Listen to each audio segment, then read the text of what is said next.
Hi from Rochelle's Kosher Kitchen. So it's officially a snowstorm outside. So I told you I had a lot of tuna in the house, and Louis and I decided we wanted to have tuna croquettes.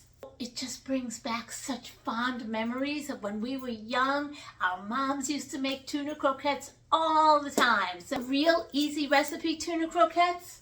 I'm going to take 2 5-ounce cans of tuna, drain them well, and put them right into the mixing bowl. Using my handy dandy mixer, I am putting in some fresh herbs and an onion. My handy dandy mixer has onions and parsley all chopped up right into our bowl.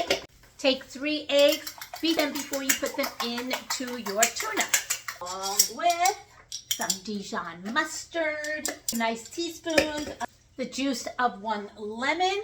So I'm going to start with a 1/4 cup of my plain breadcrumbs, and let's see how the mixture goes. It's kind of like all by hand and feel. Pinch of salt, a pinch of pepper. If it's too watery, we're going to add some more breadcrumbs.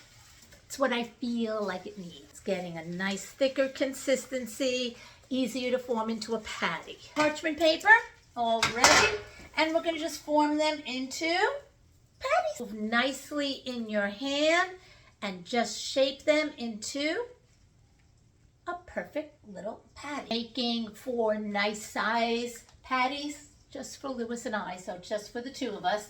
Adjust the recipe for how many people you have in your family that will be enjoying your tuna croquettes.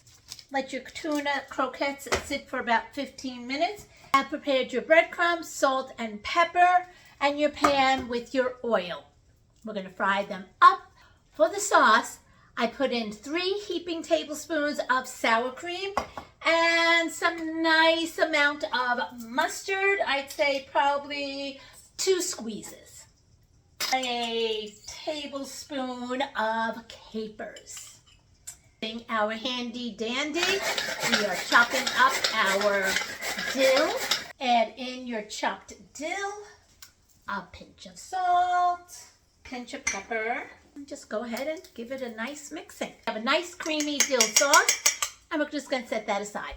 So coat your pan with a nice amount of oil. Perfect. They feel great. And now we're going to coat each side with our breadcrumbs. And you want that oil to sizzle. Place them right down. All right, we're going to allow them to get golden brown on each side. Tuna croquettes in your frying pan. You can hear them sizzling. Beautiful. Look at that turnover, golden brown. Perfect. Croquettes are ready to come off the fire. We have our tuna croquettes and our dill dressing from Rochelle's Kosher Kitchen, tuna croquettes, and the spicy sesame peanut zucchini noodle salad from Peas, Carrots, and Love.